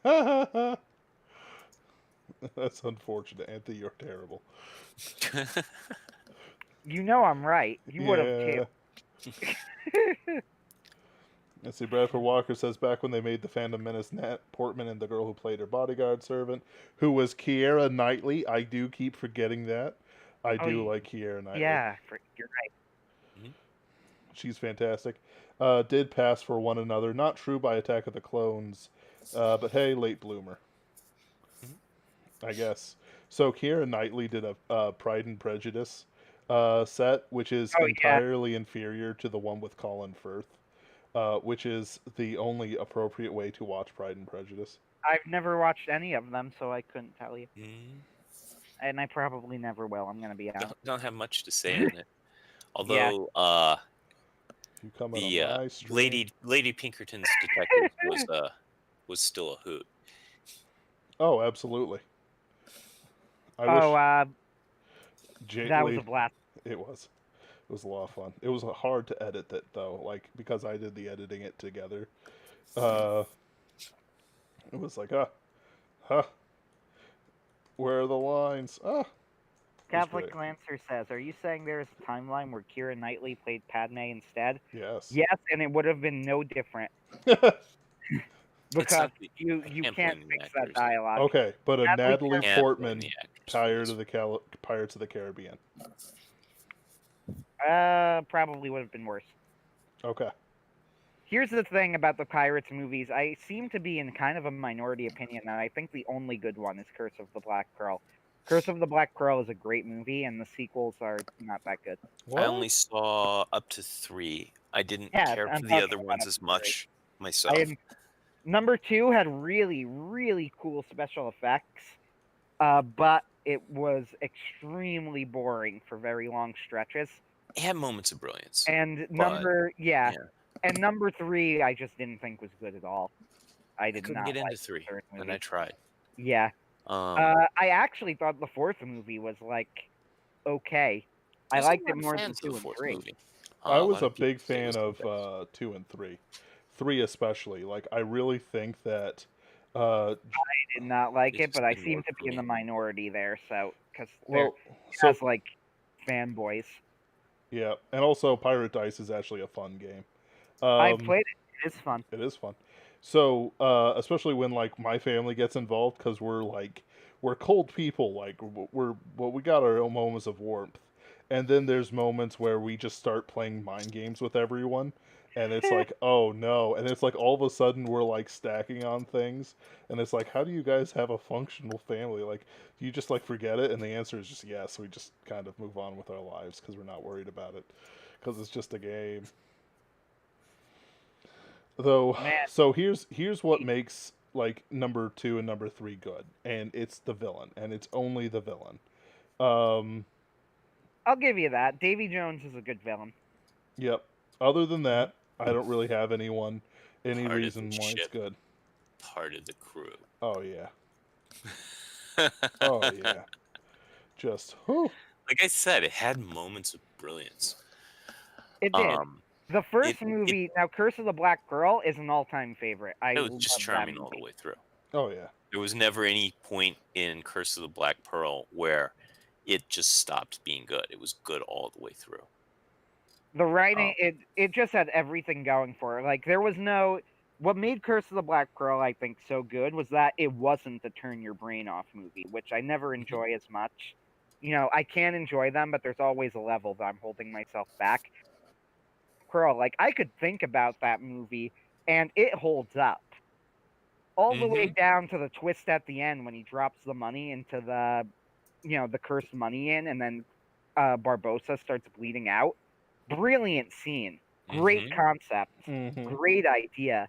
That whole sword fight where you learn that Jack stole the money so that he could be temporarily immortal, just so cleverly written. Like they put so much more effort into those movies than they had any right to put into it. It really amazing. Also, there was like a different expectation. Like, I went to watch this and I'm like, this is going to be stupid. I'm not going to enjoy a Pirates movie. Exactly. And it was amazing. And then we had a different expectation with the sequels, which weren't as good as that one. So I didn't think the second movie was like a disaster or anything. I just got really, really bored at points in it. Like there are sections of that movie that Oh, I don't drag. hate the other movies. I just don't love them the way I do I them. didn't. I just didn't like the third one. The third one, but again, it wasn't really for any. It wasn't any for any like offensive reason, if that makes sense. It was more just because I thought it dragged. Yeah. Also, the third movie had some girl power elements to it that were Yes. not. They became more obnoxious in retrospect. At the time, it wasn't as ubiquitous everywhere, but in retrospect, it's really obnoxious. I actually thought the first movie was or the fourth movie, I mean, was kind of all right. Where Like that ghost goes after Jack Sparrow, excuse me. Jack Morrow. Listen, There's a when story. like people talk about things, and I just let them talk, I just kind of think about what I want. Okay, all right. Right? This is me No, time. it's the one where he faces off against Blackbeard. Oh, right. And Oh, okay. Mountain Dew. Not the Joaquin Phoenix one. Not the Joaquin. No, No. although I actually even thought that the Joaquin Phoenix one got too savaged. I thought it was perfectly passable. Yeah, the ending was kind of lame, but like the personal dynamics between Captain Jack Sparrow and Yeah, it was a whatever. passable movie. Yeah, it was just fine. I actually kind of liked the Fountain of Youth one, but the thing is, the Fountain of Youth one is sort of what I thought the best case scenario for Black Pearl would be, which is that it was a turn your brain off movie. Yeah, where like I could enjoy it, but I was never going to enjoy it that much because the more you think about it, the more it falls apart. And Black Pearl, like I said, like what makes Black Pearl a great movie is that it's very much not that. Black Pearl is a movie that is extremely clever. And it's doing so many clever things. It's not a deep movie. It doesn't strive for greatness in the sense of like, I don't know, a high quality Hitchcock film or a Christopher Nolan masterpiece like Interstellar or Casablanca. But it's a movie that that does what it does about as well as you can. And also, of course, you can't really oversell the fact that Johnny Depp's performance as Jack Sparrow is one of the great performances in cinematic history. Johnny Depp seems to be able to do anything. I've seen him in so many weird different roles. Like most people have a type.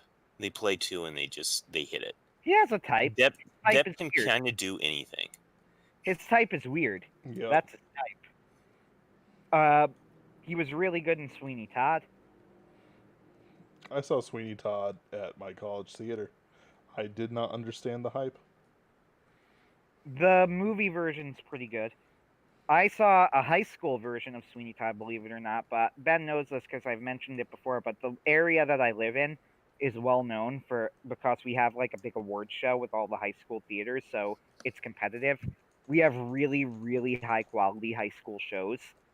So the version of Sweeney Todd that I saw was a high school production, but it was actually like fantastic. And I greatly enjoyed the stage version, and I quite liked the movie as well. The Ben is not a musical guy, I know, but there's a joy to the lyrics in Sweeney Todd. They're really clever.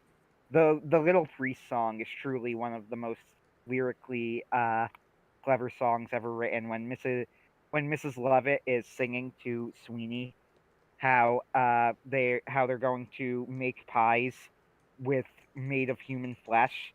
And he goes, try this flavor. And then he goes, what's this? And he goes, sir, it's priest. Have a little priest. And then the whole song is just them making puns based on different professions and how they'll flavor the pies. It's actually a brilliant song. What was the one? I'm trying to think of the word.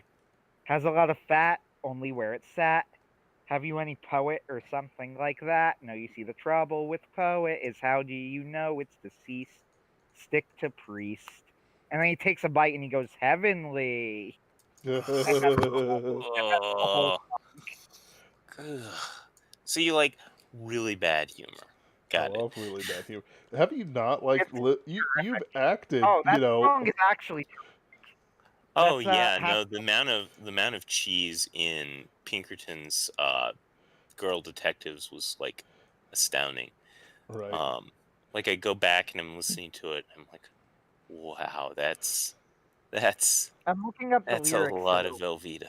So like I actually got my mom on one where you know that line where it's like my French chef, you know, he had to leave France after issue involving a suicide, and now he cooks for the English, and it's quite the hell for him. So my mother didn't pick up that I implied that the French chef had killed himself, and the Count had resurrected him to cook, and now he's cooking for the English, and it's like he's in hell. Like she didn't get that the French chef was dead. And it's like, yes, I got one on my mother. It's like that's it. You know, this thing is a success no matter how many views it gets. Which Mhm. actually it's been getting good views, so I'm pretty happy with that. Hmm. Well, I think I'm gonna log off here, guys. Mm-hmm. Thanks for hosting me on, and have a good night and a happy Easter. Absolutely, and congratulations on the release of your new book, Mhm. Guardian. Thank you, thank you. Mm-hmm. And So mm-hmm. the part 6 discussion is delayed for a week. Yeah, pretty much. And besides That's that, fine. there isn't not a lot of information going on, quite yet. So there's no So point in. for next week, we'll do a discussion on part 6, Mm-hmm. the part 6 anime adaptation, and on the new season of anime when we try and get caught up more. Yep. Because once again, lots of good stuff coming out. Yep. Yeah. Well. Do you have I'll any? show you some of the line. Honestly, I'm a little bit surprised. Actually, I feel like "Have a Little Priest" is a song that you would very much enjoy because it's just all puns and all really, really dark puns. That's the whole song. Oh, I'm absolutely Yeah. for that stuff. But it's like it's more of I don't know. It just had an edge to it that I never Oh, it's really bought extreme. into. It's extremely edgy. It's the edgiest of edgy. Oh, it's absolutely. Hmm. But I enjoyed Sweeney Todd. I enjoyed it on the stage, and I enjoyed the movie version. Okay. And Johnny Depp did a great job in the movie version as well. So did Helena Bonham Carter. I can't believe I'm sharing a stream with a theater nerd. Oh, how I've fallen. All right. Well, is I that your? still think you should try. You should, no, I was gonna say I think you should try Hades Town, but I actually don't think you should because I don't think you'd enjoy it. So But I heard one song and I got maybe so mad at it because it was about a person talking about their personality, and then they she kept talking about her personality, and then she did something according to her personality, and I got so. kind of mad. I think the idea. First off, you had just listened to what's his name, Chef Arillis, go way over the top praising it, and he did exaggerate. With that said, one thing you need to understand is that what Hades Town is doing lyrically, even though it might not seem that impressive to you who writes in prose, to do it through music and like that, and interweave it the way that it does, is actually really, really difficult. And if you doubt that, like, go ahead and try it one day because it's actually an incredibly well constructed show lyrically, how the way that it builds up on itself and everything comes Mm-hmm. together. Plus, some of the lines are just really clever. Like they have a section in the song way down Hades Town where they're going sold to the king on the chromium throne, thrown to the bottom of a Sing Sing cell. All of those words, like that sort of poetic building up on each other. On one hand, when you say it out loud, you're just going like, and then they use the word from the last line and they made it a different word, and that's smart. Yep. But the flip side is you try and do it. It's really, really difficult to do well. Like, really difficult. Okay, fine. I'll believe you, Anthony, But because My I musical will say this. chops. Ugh. I'm going to tell you, like, don't watch Hades Town. You won't like it. But listen to the concept album because you actually might enjoy that more. Because the creator of Hades Town was actually just like a musician originally, Yeah. and he went touring with a concept album version of Hades Town that's So missing a bunch of the songs that they added to connect it to a full show. But the concept album itself is pretty good. And there are snobs who think it's the best version, which I don't agree with. But snobs are snobs. So let me see here. The only radio play or musical, whatever you want to call it, that I've ever fallen in love with is Repo, right? yes, actually, excuse me. There are two musicals that I have fallen in love with, and don't you dare say a third name. Uh, and that is Prince uh, of. No, I'm kidding. don't No. you dare. Okay, fine. So four. All right, leave me alone. Rick Farrell says another good stream. Crisis King. Okay, I'm gonna get it out here, but the new album Albion Radio Hour, a Diesel Punk Orchestra, which I will link to you, Anthony, and you will tell me whether or not it's actually good. How about that? I'll exchange with you. All Uh, right. I link to you. I won't link to you the music album, but I will link to you or the musical album. Mm-hmm. Or a link to the music. But I will link to you the Hades Town concept album, Okay. which you might appreciate more. I don't know. I appreciate it. Uh, and actually, like I have now realized that there is actually quite a few musicals that I enjoy, except they're all like very quirky or not submitted in the usual way. Uh, so at some point we will have to have a musical stream. Uh, Yeah, I'm pretty easy to please with musicals. yeah, I like I Music Man and that sort of stuff. right. I'm just not though. I hate it. I hate it sometimes. These people. Uh, all right. Have a good night. Good night, guys. Thank you for joining us. We keep talking, but we need to leave. We need to leave now. The sun is blowing up, and I've got 5 minutes to play a little bit more of Batman Arkham Asylum, uh, because that's gonna be my last motion on Earth. Good night. Good night. So, do you watch the